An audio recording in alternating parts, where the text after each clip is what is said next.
First-time pregnancies are most likely to go post-dates. So you just gotta remember that your term is technically 38 to 42 weeks. So don't let the hospital pressure you once you start nearing 40 weeks, because you never know really what that means, because what are we basing it off of? We're guessing when you ovulated. We're guessing you're due this week or next week. However, to get things going so that the hospital can get off your back and you don't have to be induced by their medicines, these are my top 10 ways to naturally induce. 10.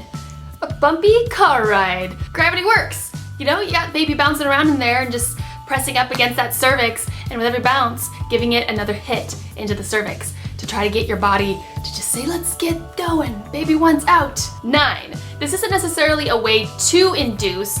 I think it's kind of something that you should do to help with the rest of the list to get going naturally, but that is to prep for labor. At about 35 weeks, you can start taking Primrose evening oil orally, and at 38 weeks, you can start taking it internally, which means you can put the pill right up into the vagina space, and it'll eventually dissolve. They recommend to do that right before you go to bed, prepare for it to leak out.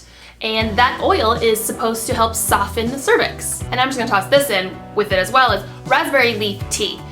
Again, it's not for inducing, but it does help strengthen your uterus. So when your body does jumpstart spontaneously, your uterus will be just that much stronger. I drink it still even now.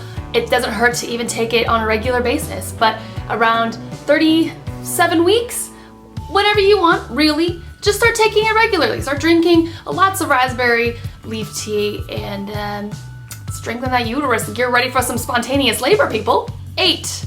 Spicy food. So I hope you don't mind spicy food. If you do, maybe start out mild. Whatever you can tolerate, push the limit a little bit more. The idea behind that is that it will irritate your digestive system, which then it's neighboring your uterus. It's neighboring everything. It's all next together, right? So if you can irritate one thing to just kind of help kick something else into gear, then so be it. 7. Balsamic vinegar. That can be in the form of balsamic vinegar, or you can take it in a dressing, however you want. They say put it on a salad, just eat that. And the greens are good for you anyhow, so it's win-win. 6. Walking around and walking stairs. I'm gonna couple those together because it's the same idea. Gravity works. You've got the baby's head pounding down into your cervix, trying to get things going. So if you've got stairs in your house or stairs in your office or stairs nearby, and you want to go up and down those stairs and get a workout at the same time, so plus, then do that. And with walking, if you just feel like you want to get out and get some fresh air, walk around your neighborhood, great idea. You want to keep it kind of fast. You want to do a little speed walking. And again, it's that gravity working, right? And so with every step, so the faster you walk, you're taking more steps. And if you're lucky, you're gonna start feeling a little crampy, and then crossing your fingers, and baby will want to come out soon. 5. Bouncing on a birth ball or exercise ball. You just sit on it, spread your leg just as wide as your hip flexors will allow your legs to go, and just bounce on it. What I did when I would just sit on my computer and just bounce. Just bounce. Move the chair, replace it with the birth ball, and bounced. Again, gravity works. We're getting baby's head to hit down into your cervix, and this was more the lazy way of if I didn't want to get out or walk or do the stairs. It's just, you're almost there. You're just almost there. You can just smell your baby. 4. Nipple stimulation. Now, believe it or not, do it yourself, have a loved one do it, whoever you want to have do it. But stimulation of the nipples. Tweak them, play with them. I know it sounds kind of weird and awkward, but the sensation behind it, it releases these hormones and things that just aid with all the workings of how labor gets going, and just do it. Why not? It could feel good, it might not. Me, it wasn't my cup of tea. I'm like, don't touch them. They're very sensitive. Just don't touch them. 3. Have sex. With that, you can take care of number 4 at the same time, the nipple stimulation. Just get it going. You're having sex. It's not necessarily the sex act that's helping you induce labor. It's the sperm to come. Anyway, the sperm helps to soften your cervix. Score.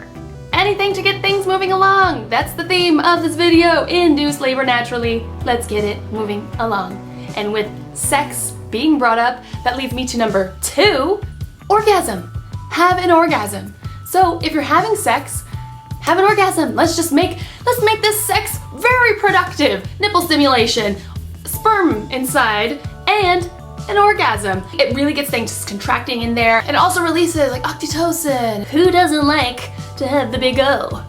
And my number 1 way to naturally induce is drink senna tea. I had never heard of senna tea until my own pregnancy, and this was brought up because I was approaching my 42-week mark, and I wanted to naturally induce like crazy. I was not about to have Pitocin put into my body from the very beginning. Not even the very beginning, it would be before. The prequel to my labor. I'm gonna start with medication, and I didn't even want to. I wanted to have a natural birth experience and nothing, no drugs. But the hospital kept saying, we need to induce you with Pitocin. I said, no!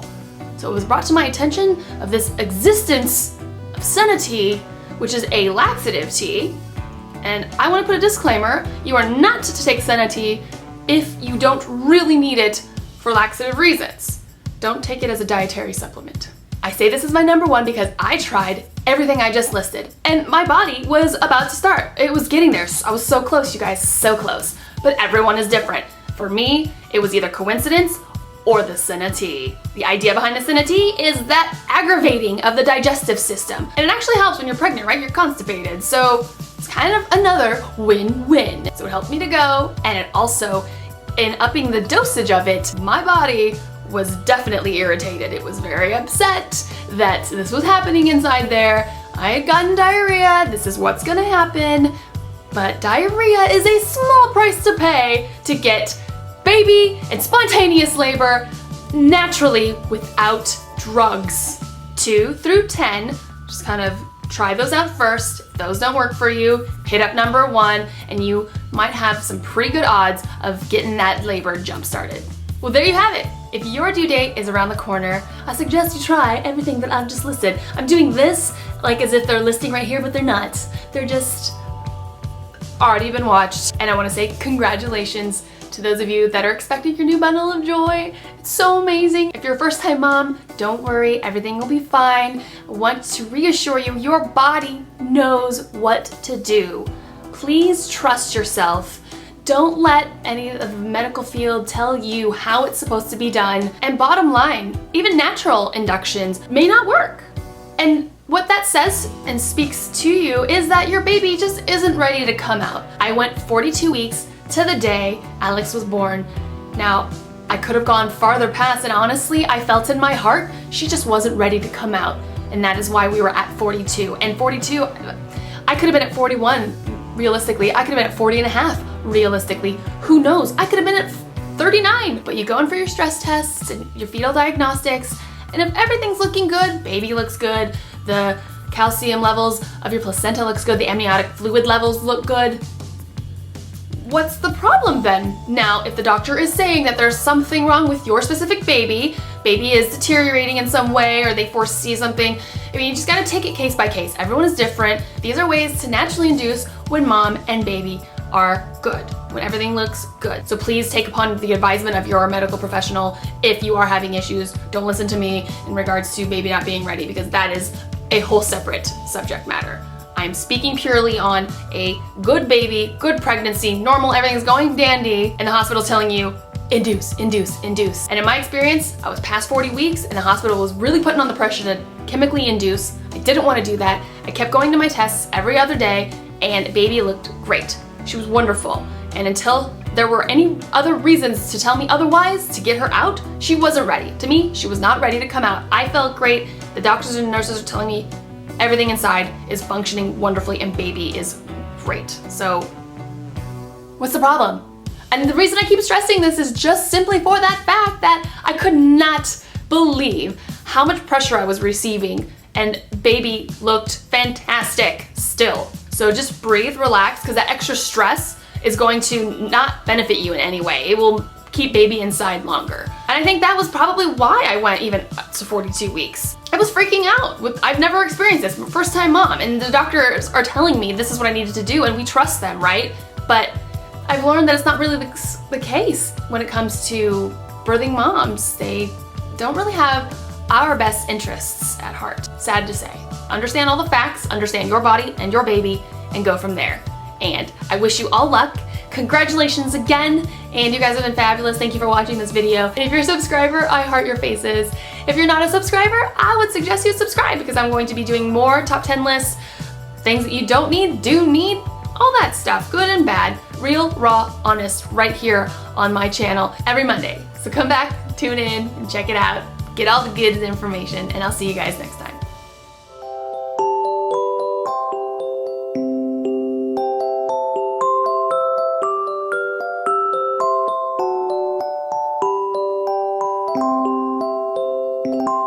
My top 10 awesome things about being pregnant.